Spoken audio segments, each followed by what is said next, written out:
I think offensively and defensively, he has an incredibly high ceiling. He can really be as good as he wants to be because he has all the tools, and that's really impressive for a kid who just turned 18 like a month ago.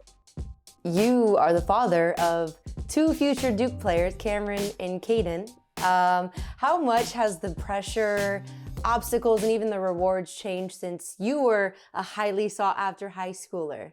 Have you thought about how much has changed since your time? Yeah, the landscape is so different. First of all, thanks for the compliments on my kids. They work their butts off, and I'm so proud of them. But the landscape has changed so much. Obviously, with social media and all the attention, every game that you play, whether you're in like fourth grade, eighth grade, high school, it goes viral. Like you have NBA level coverage on these kids so early. So I take my hat off to the boys for being able to manage that and maneuver through that landscape without too many, scrapes and bruises or whatever. But they're locked in. They're super excited for what's to come. They have some unfinished business left in high school. They're going after their fourth state championship, and they're in the playoffs right now. And then we go to the McDonald's game and off to Hoop Summit, then on to Duke next year in the fall. Has there been any sort of advice that you've consistently given them about the path towards basketball stardom? Yeah, just to be themselves. I think so many times when you have talented players, we sometimes make the mistake of trying to compare them to somebody who came before them or what have you. And my biggest message to my kids is be yourself. Don't worry about who they compare you to or trying to be like somebody else. Just be Cameron, just be Caden, and that'll be good enough. I love that. Speaking of Duke, they're right in the mix for another national title. What do you see in this team? Breaks my heart a little bit because I went to Indiana, but Oh, you what do guys you had a big see? win the other night, though. I know. Big But dub. Duke, my gosh, man, this team, crazy.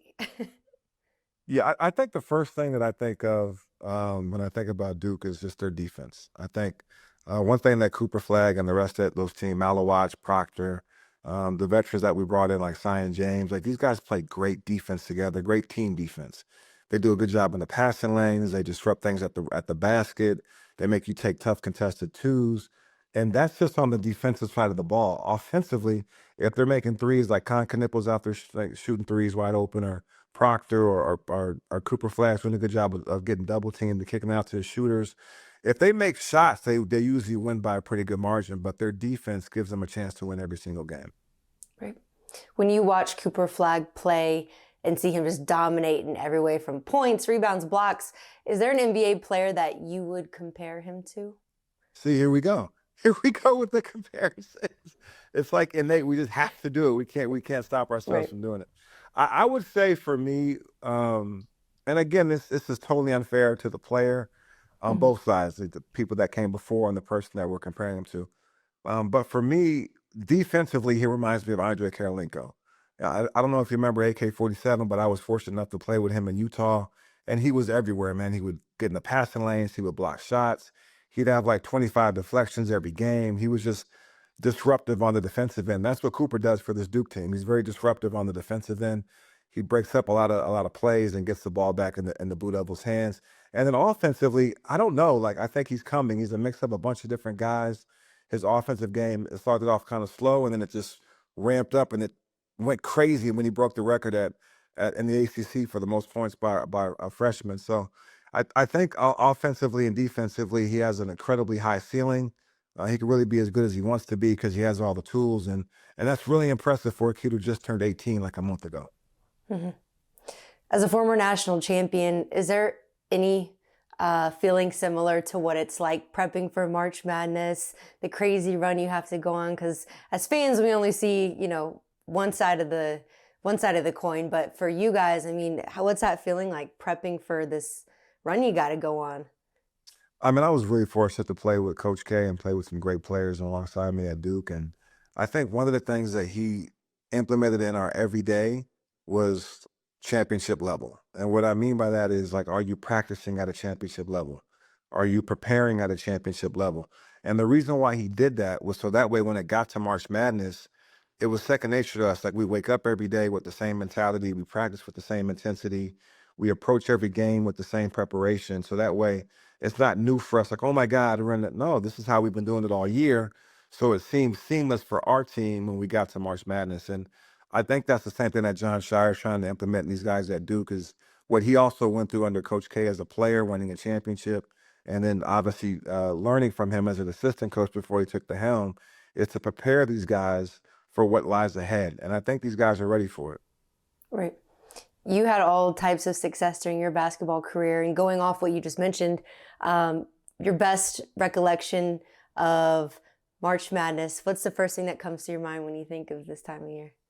It's just the best time of year. I mean, it's like Right? everything that you all, yeah, all like the sprints and the extra shots and the extra weight sessions and the film sessions and the sacrifices, like not going out and hanging out with the kids on campus so you can get your rest. Like all that stuff adds up to this moment because you prepared yourself to possibly do something where you etch your name in the history books forever. And in 2001, when we made our run to the championship and we beat Arizona in the championship game, that's what it felt like when we heard, our the national anthem get played, and our song from Duke, our school anthem. Like it was just like every single moment that we sacrificed for the betterment of the group or our vision of winning a championship, it paid off.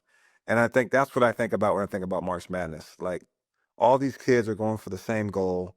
Who's really put the deposits in behind closed doors, away from all the media, away from the cameras, to put the extra work in for this moment now.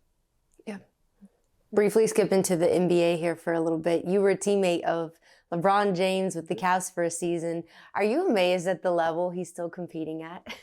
I'm blown away that he's still playing. Like, like Right. I'm over here, like I'm so happy I got my knees. Like I can go snowboard, I can go play golf. This guy's still getting triple doubles in the NBA against all these 20-year-olds. Now it's actually really impressive what he's been able to do. 22 years playing at an incredibly high level.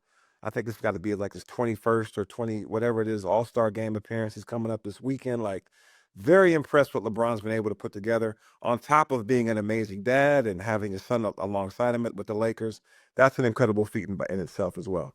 Right.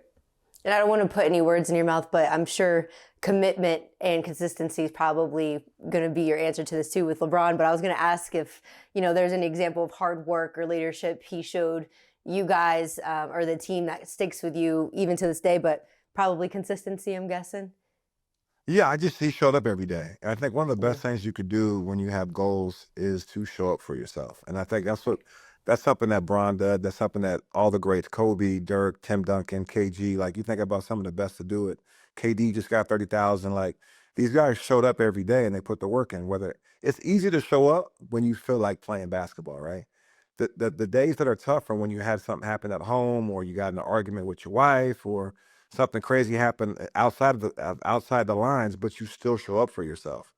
Bron's been one of those guys that showed up no matter what happened in his personal life, and he's reaped the rewards from it. Mhm. All right. Last one for you here. I have to get your take on this. So, what were your thoughts when that trade went down that sent Luka to the Lakers? Well, first of all, first thing I did was send a text to Rob Pelinka and say, "Man, incredible job! Like to be able to prepare the Lakers for life after LeBron.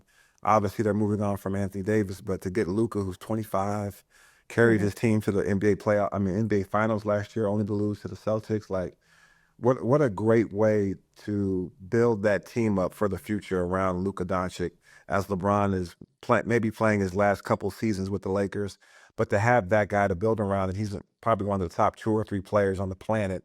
Just bravo to Rob Pelinka for getting that job done. And then also on the other side of it for Nico for trying to win now, right? They have an incredible roster when AD comes back. Kyrie Irving is playing amazing like normal. Klay Thompson's found his shot. They got a ton of bigs over there from PJ Washington to Derek Lively to Gafford, obviously Anthony Davis. Like that team is prepared to make a run right now with the way they're constructed. So I thought both teams really won. I think the Lakers set themselves up for the future. I thought Dallas set themselves up for right now.